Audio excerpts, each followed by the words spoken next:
Ceci est un livre audio autogénéré par Google. Livre L'île des pingouins. Par Anatole France. Préface. Malgré la diversité apparente des amusements qui semblent m'attirer, ma vie n'a qu'un objet. Elle est tendue tout entière vers l'accomplissement d'un grand dessein. J'écris l'histoire des pingouins. J'y travaille assidûment, sans me laisser rebuter par des difficultés fréquentes et qui, parfois, semblent insurmontables. J'ai creusé la terre, pour y découvrir les monuments ensevelis de ce peuple. Les premiers livres des hommes furent des pierres. J'ai étudié les pierres qu'on peut considérer comme les annales primitives des pingouins.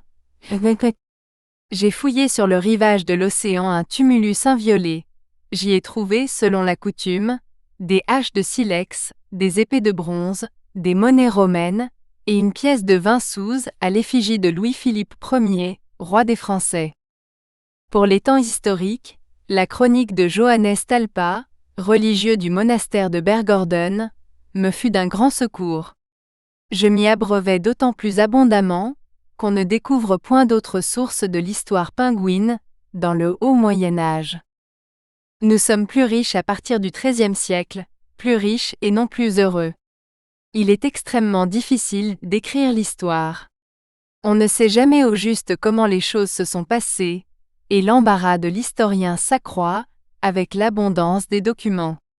Quand un fait n'est connu que par un seul témoignage, on l'admet sans beaucoup d'hésitation.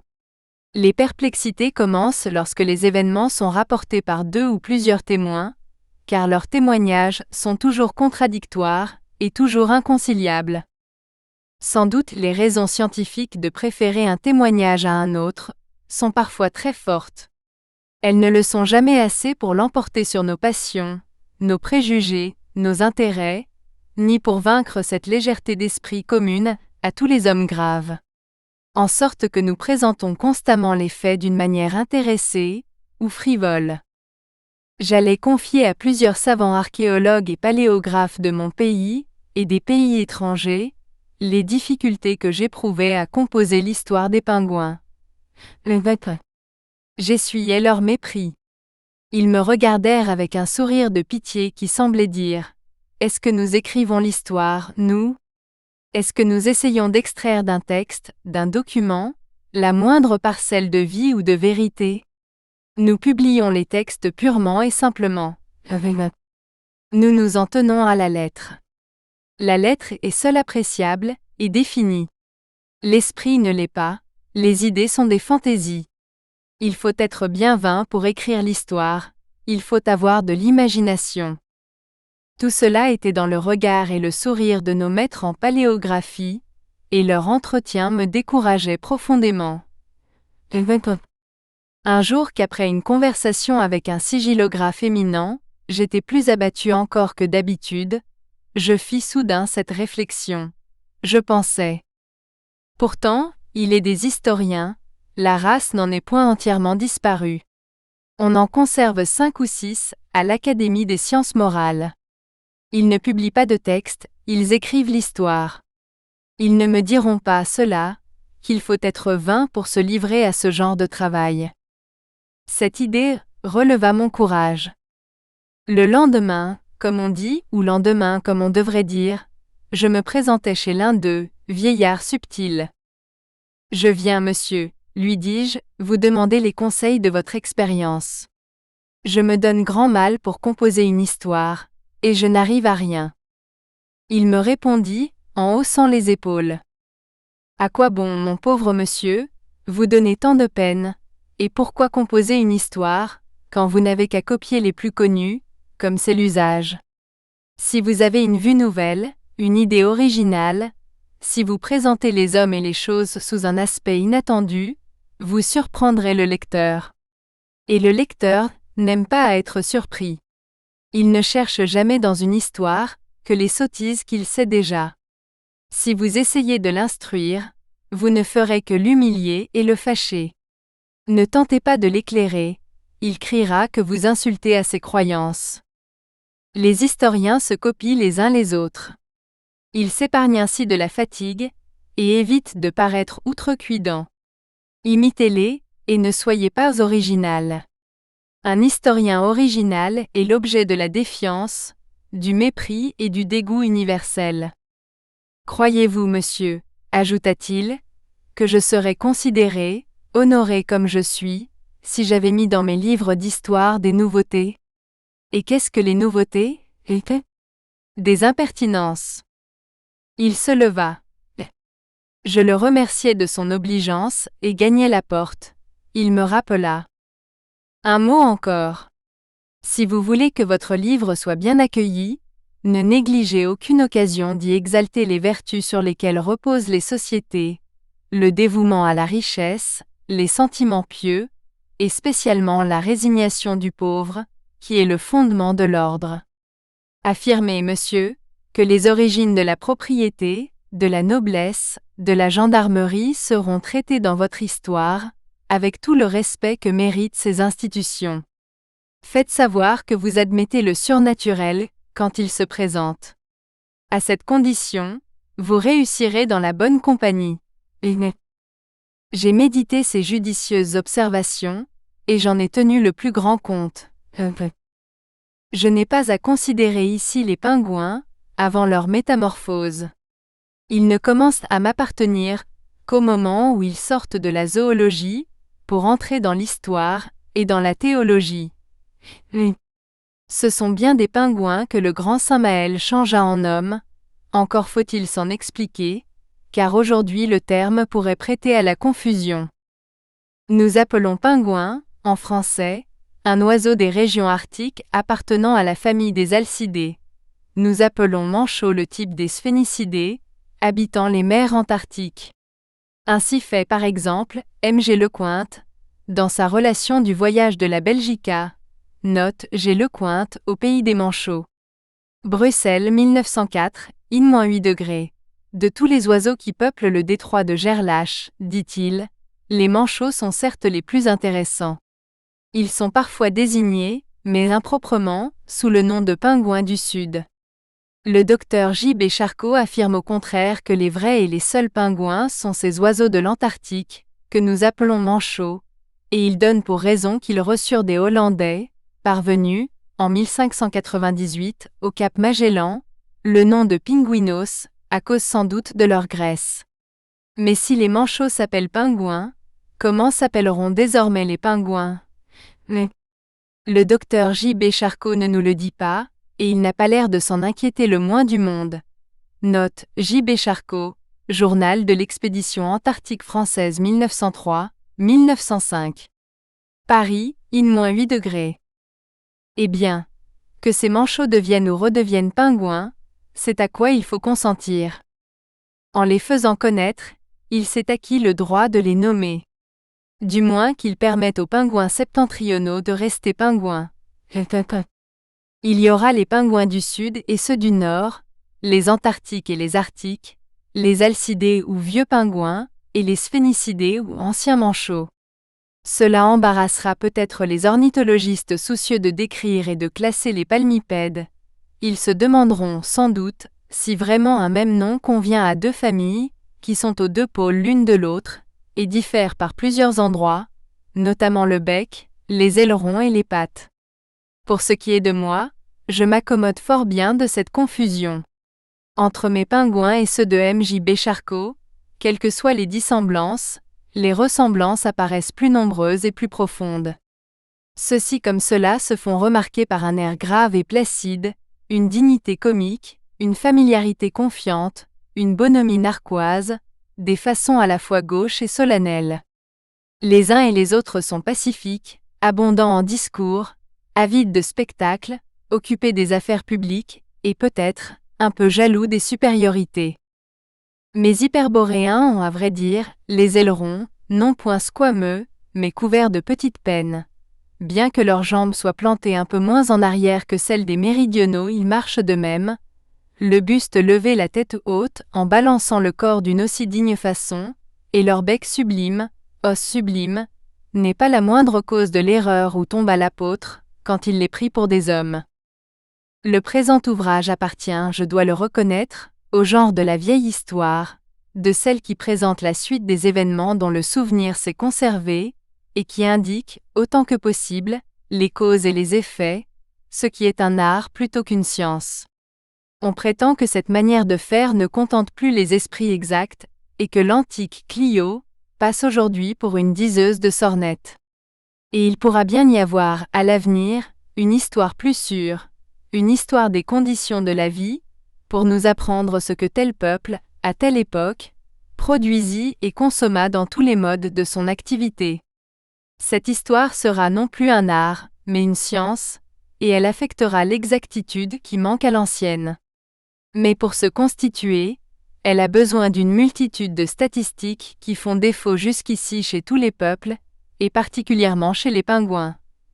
Il est possible que les nations modernes fournissent un jour les éléments d'une telle histoire. En ce qui concerne l'humanité révolue, il faudra toujours se contenter, je le crains, d'un récit à l'ancienne mode. L'intérêt d'un semblable récit dépend surtout de la perspicacité et de la bonne foi du narrateur. Comme l'a dit un grand écrivain d'Alca, la vie d'un peuple est un tissu de crimes, de misère et de folie. Il n'en va pas autrement de la Pingouinie que des autres nations. Pourtant son histoire offre des parties admirables, que j'espère avoir mises sous un bon jour. Les pingouins restèrent longtemps belliqueux. Un des leurs, Jaco le philosophe, a dépeint leur caractère dans un petit tableau de mœurs que je reproduis ici, et que, sans doute, on ne verra pas sans plaisir. Le sage Gratien parcourait la Pingouinie au temps des derniers draconides. Un jour qu'il traversait une fraîche vallée où les cloches des vaches tintaient dans l'air pur, il s'assit sur un banc au pied d'un chêne, près d'une chaumière. Sur le seuil, une femme donnait le sein à un enfant. Un jeune garçon jouait avec un gros chien. Un vieillard aveugle, assis au soleil, les lèvres entr'ouvertes, buvait la lumière du jour. Le maître de la maison, homme jeune et robuste, offrit à Gratien du pain et du lait. Le philosophe marsouin ayant pris ce repas agreste. « Aimables habitants d'un pays aimable, je vous rends grâce, dit-il. Tout respire ici la joie, la concorde et la paix. » Comme il parlait ainsi, un berger passa en jouant une marche sur sa musette. « Quel est cet air si vif » demanda Gratien. « C'est l'hymne de la guerre contre les marsouins, » répondit le paysan. « Tout le monde le chante ici. Les petits-enfants le savent, avant que de parler. Nous sommes tous de bons pingouins. Vous n'aimez pas les marsouins. Nous les haïssons. Pour quelle raison les haïssez-vous? Vous le demandez? Les marsouins ne sont-ils pas les voisins des pingouins? Sans doute. Eh bien, c'est pour cela que les pingouins haïssent les marsouins. Est-ce une raison? Certainement. Qui dit voisin, dit ennemi. Voyez le champ qui touche au mien. C'est celui de l'homme que je hais, le plus au monde. Après lui, mes pires ennemis sont les gens du village qui grimpent sur l'autre versant de la vallée, au pied de ce bois de bouleau. Il n'y a dans cette étroite vallée, fermée de toutes parts, que ce village et le mien, ils sont ennemis. Chaque fois que nos gars rencontrent ceux d'en face, ils échangent des injures et des coups. Et vous voulez que les pingouins ne soient pas les ennemis des marsouins. Vous ne savez donc pas ce que c'est que le patriotisme? Pour moi, voici les deux cris qui s'échappent de ma poitrine. Vive les pingouins, mort aux marsouins. Durant 13 siècles, les pingouins firent la guerre à tous les peuples du monde, avec une constante ardeur et des fortunes diverses.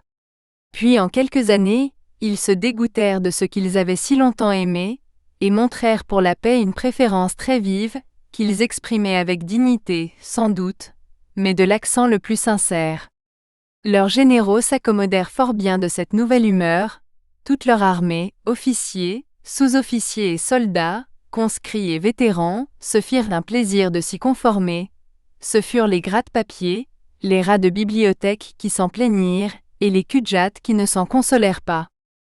Ce même Jaco le philosophe composa une sorte de récit moral, dans lequel il représentait d'une façon comique et forte les actions diverses des hommes, et il y mêla plusieurs traits de l'histoire de son propre pays. Quelques personnes lui demandèrent pourquoi il avait écrit cette histoire contrefaite, et quel avantage, selon lui, en recueillerait sa patrie. Un très grand, répondit le philosophe. Lorsqu'ils verront leurs actions ainsi travesties et dépouillées de tout ce qui les flattait, les pingouins en jugeront mieux, et peut-être, en deviendront-ils plus sages. J'aurais voulu ne rien omettre dans cette histoire, de tout ce qui peut intéresser les artistes. On y trouvera un chapitre sur la peinture pingouine au Moyen Âge, et si ce chapitre est moins complet que je n'eusse souhaité, il n'y a point de ma faute, ainsi qu'on pourra s'en convaincre, en lisant le terrible récit par lequel je termine cette préface. L'idée me vint, au mois de juin de la précédente année, d'aller consulter sur les origines et les progrès de l'art pingouin, le regretté M. Fulgence Tapir, le savant auteur des Annales universelles de la peinture, de la sculpture et de l'architecture. Introduit dans son cabinet de travail, je trouvais, assis devant un bureau à cylindre, sous un amas épouvantable de papier, un petit homme merveilleusement myope, dont les paupières clignotaient derrière des lunettes d'or. Pour suppléer aux défauts de ses yeux, son nez allongé, mobile, doué d'un tact exquis, explorait le monde sensible. Par cet organe, Fulgence Tapir se mettait en contact avec l'art et la beauté. On observe qu'en France, le plus souvent, les critiques musicaux sont sourds et les critiques d'art aveugles. Cela leur permet le recueillement nécessaire aux idées esthétiques. Croyez-vous qu'avec des yeux habiles à percevoir les formes et les couleurs dont s'enveloppe la mystérieuse nature, Fulgence Tapir se serait élevé, sur une montagne de documents imprimés et manuscrits, jusqu'au fait du spiritualisme doctrinal, et aurait conçu cette puissante théorie, qui fait converger les arts de tous les pays et de tous les temps à l'Institut de France, leur fin suprême? Les murs du cabinet de travail, le plancher, le plafond même portaient des liasses débordantes, des cartons démesurément gonflés, des boîtes où se pressait une multitude innombrable de fiches, et je contemplais avec une admiration mêlée de terreur les cataractes de l'érudition prêtes à se rompre. Maître, fis-je d'une voix émue, j'ai recours à votre bonté et à votre savoir, tous deux inépuisables. Ne consentiriez-vous pas à me guider dans mes recherches ardues sur les origines de l'art pingouin? Monsieur, me répondit le maître, je possède tout l'art, vous m'entendez, tout l'art sur fiches classées alphabétiquement et par ordre de matière. Je me fais un devoir de mettre à votre disposition ce qui s'y rapporte au pingouin. Montez à cette échelle et tirez cette boîte que vous voyez là-haut. Vous y trouverez tout ce dont vous avez besoin. J'obéis en tremblant. Mais à peine avais-je ouvert la fatale boîte, que des fiches bleues s'en échappèrent, et glissant entre mes doigts, commencèrent à pleuvoir. Presque aussitôt, par sympathie, les boîtes voisines s'ouvrirent et il en coula des ruisseaux de fiches roses, vertes et blanches, et de proche en proche, de toutes les boîtes, les fiches diversement colorées se répandirent en murmurant comme en avril, les cascades sur le flanc des montagnes. En une minute, elles couvrirent le plancher d'une couche épaisse de papier. Jaillissant de leurs inépuisables réservoirs avec un mugissement sans cesse grossi, elles précipitaient de seconde en seconde leur chute torrentielle. Baigné jusqu'aux genoux, Fulgence Tapir, d'un nez attentif, observait le cataclysme. Il en reconnut la cause et pâlit d'épouvante. « Que d'art !» s'écria-t-il. Je l'appelai, je me penchai pour l'aider à gravir l'échelle qui pliait sous l'averse. Il était trop tard. Maintenant, accablé, désespéré, lamentable, ayant perdu sa calotte de velours et ses lunettes d'or, il opposait en vain ses bras courts aux flots qui lui montaient jusqu'aux aisselles. Soudain une trombe effroyable de fiches s'éleva, l'enveloppant d'un tourbillon gigantesque. Je vis durant l'espace d'une seconde dans le gouffre le crâne poli du savant et ses petites mains grasses, puis l'abîme se referma, et le déluge se répandit sur le silence et l'immobilité. Menacé moi-même d'être englouti avec mon échelle, je m'enfuis à travers le plus haut carreau de la croisée. Quiberon, 1er septembre 1907. Fin du chapitre. Livre 1, les origines. Chapitre 1, vie de saint Maël. Maël, issu d'une famille royale de Cambrie, fut envoyé dès sa 9e année dans l'abbaye d'Iverne, pour y étudier les lettres sacrées et profanes. À l'âge de 14 ans, il renonça à son héritage et fit vœu de servir le Seigneur. Il partageait ses heures, selon la règle, entre le chant des hymnes, l'étude de la grammaire et la méditation des vérités éternelles. Un parfum céleste trahit bientôt dans le cloître les vertus de ce religieux. Et lorsque le bienheureux Gall, abbé d'Iverne, trépassa de ce monde en l'autre, le jeune Maël lui succéda dans le gouvernement du monastère. Il y établit une école, une infirmerie, une maison des hôtes, une forge, des ateliers de toutes sortes et des chantiers pour la construction des navires, et il obligea les religieux à défricher les terres alentour. Il cultivait de ses mains le jardin de l'abbaye, travaillait les métaux, instruisait les novices, et sa vie s'écoulait doucement comme une rivière qui reflète le ciel et féconde les campagnes. Au tomber du jour, ce serviteur de Dieu avait coutume de s'asseoir sur la falaise, à l'endroit qu'on appelle encore aujourd'hui la chaise de saint Maël. À ses pieds, les rochers, semblables à des dragons noirs, tout velus d'algues vertes et de goémons fauves, opposaient à l'écume des lames leurs poitrails monstrueux. Il regardait le soleil descendre dans l'océan comme une rouge hostie, qui de son sang glorieux, empourprait les nuages du ciel et la cime des vagues. Et le saint homme y voyait l'image du mystère de la croix, par lequel le sang divin a revêtu la terre d'une pourpre royale. Au large, une ligne d'un bleu sombre marquait les rivages de l'île de Gade, où sainte Brigide, qui avait reçu le voile de saint Malo, gouvernait un monastère de femmes. Or, Brigide, instruite des mérites du vénérable Maël, lui fit demander comme un riche présent quelque ouvrage de ses mains. Maël fondit pour elle une clochette d'airain, et quand elle fut achevée, il la bénit et la jeta dans la mer. Et la clochette alla sonnant vers le rivage de Gade, où sainte Brigide, avertie par le son de l'airain sur les flots, la recueillit pieusement, et suivie de ses filles, la porta en procession solennelle, au chant des psaumes, dans la chapelle du Moustier. Ainsi le saint homme Maël marchait de vertu en vertu. Il avait déjà parcouru les 2/3 du chemin de la vie, et il espérait atteindre doucement sa fin terrestre au milieu de ses frères spirituels, lorsqu'il connut à un signe certain que la sagesse divine en avait décidé autrement, et que le Seigneur l'appelait à des travaux moins paisibles, mais non moindres en mérite. Fin du chapitre. Chapitre 2. Vocation apostolique de saint Maël. Un jour qu'il allait, méditant, au fond d'une anse tranquille à laquelle des rochers allongés dans la mer faisaient une digue sauvage, il vit une auge de pierre qui nageait comme une barque sur les eaux. C'était dans une cuve semblable que saint Guirec, le grand saint Colomban, et tant de religieux d'Écosse et d'Irlande, étaient allés évangéliser l'Armorique. Naguère encore, saint Avoye, venu d'Angleterre, remontait la rivière Dorée dans un mortier de granit rose, où l'on mettra plus tard les enfants pour les rendre forts. Saint Vouga passait d'Hibernie en Cornouailles sur un rocher dont les éclats, conservés à Pinmar, guériront de la fièvre les pèlerins qui y poseront la tête. Saint Samson abordait la baie du Mont Saint-Michel dans une cuve de granit qu'on appellera un jour l'écuelle de Saint Samson.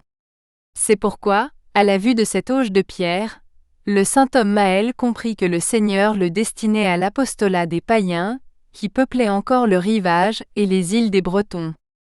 Il remit son bâton de frêne au saint homme Budoc, l'investissant ainsi du gouvernement de l'abbaye.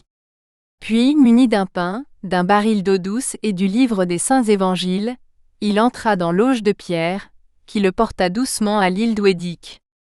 Elle est perpétuellement battue des vents. Des hommes pauvres y pêchent le poisson entre les fentes des rochers, et cultivent péniblement des légumes dans des jardins pleins de sable et de cailloux, abrités par des murs de pierres sèches et des haies de tamaris. Un beau figuier s'élevait dans un creux de l'île, et poussait au loin ses branches. Les habitants de l'île l'adoraient.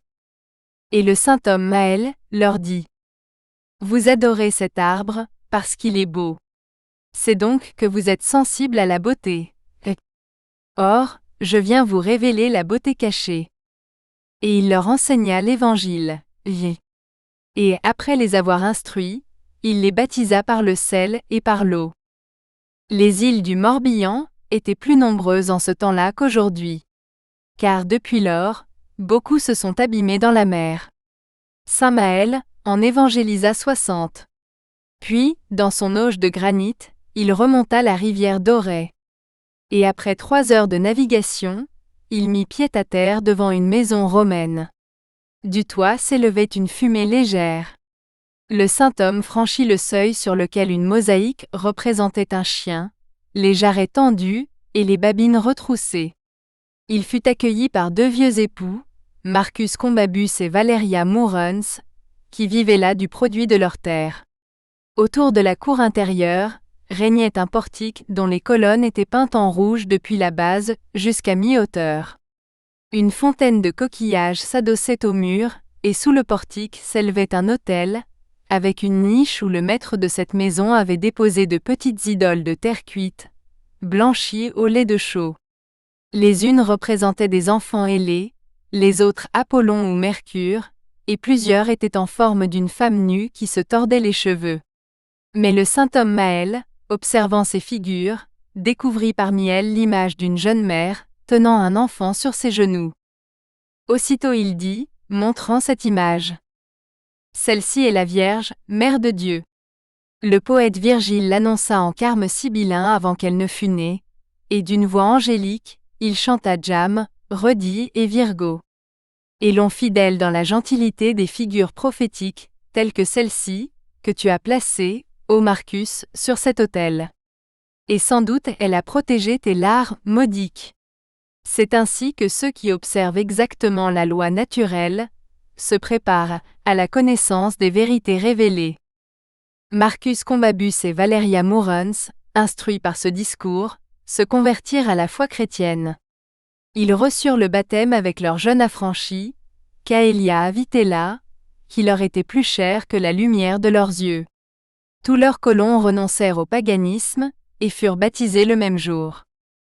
Marcus Combabus, Valeria Mourens et Caelia Vitella menèrent depuis lors une vie pleine de mérite. Ils trépassèrent dans le Seigneur et furent admis au canon des saints. Durant 37 années encore, le bienheureux Maël évangélisa les païens de l'intérieur des terres. Il éleva 218 chapelles et 74 abbayes. Or, un certain jour, en la cité de Vannes, où il annonçait l'Évangile, il apprit que les moines d'Hiverne s'étaient relâchés en son absence de la règle de Saint-Gall. Aussitôt, avec le zèle de la poule qui rassemble ses poussins, il se rendit auprès de ses enfants égarés. Il accomplissait alors sa 97e année. Sa taille s'était courbée, mais ses bras restaient encore robustes, et sa parole se répandait abondamment comme la neige en hiver au fond des vallées. L'abbé Budoc remit à saint Maël le bâton de frêne, et l'instruisit de l'état malheureux où se trouvait l'abbaye. Les religieux s'étaient querellés sur la date à laquelle il convenait de célébrer la fête de Pâques. Les uns tenaient pour le calendrier romain, les autres pour le calendrier grec, et les horreurs d'un schisme chronologique déchiraient le monastère. Il régnait encore une autre cause de désordre. Les religieuses de l'île de Gade, tristement tombées de leur vertu première, venaient à tout moment en barque sur la côte d'Hiverne. Les religieux les recevaient dans le bâtiment des hôtes, et il en résultait des scandales qui remplissaient de désolation les âmes pieuses. Ayant terminé ce fidèle rapport, l'abbé Budoc conclut en ces termes. Depuis la venue de ces nonnes, c'en est fait de l'innocence et du repos de nos moines. Je le crois volontiers, répondit le bienheureux Maël. Car la femme est un piège adroitement construit, on y est pris dès qu'on l'a flairée. Hélas, l'attrait délicieux de ces créatures s'exerce de loin plus puissamment encore que de près. Elles inspirent d'autant plus le désir, qu'elles le contentent moins. De là ce vers d'un poète à l'une d'elles. Présente je vous fuis, absente je vous trouve. Aussi voyons-nous, mon fils, que les blandises de l'amour charnel sont plus puissantes sur les solitaires et les religieux que sur les hommes qui vivent. Nous espérons que vous avez apprécié cet aperçu. Pour continuer à écouter ce livre audio sur Google Play Livres, utilisez le lien dans la description de la vidéo.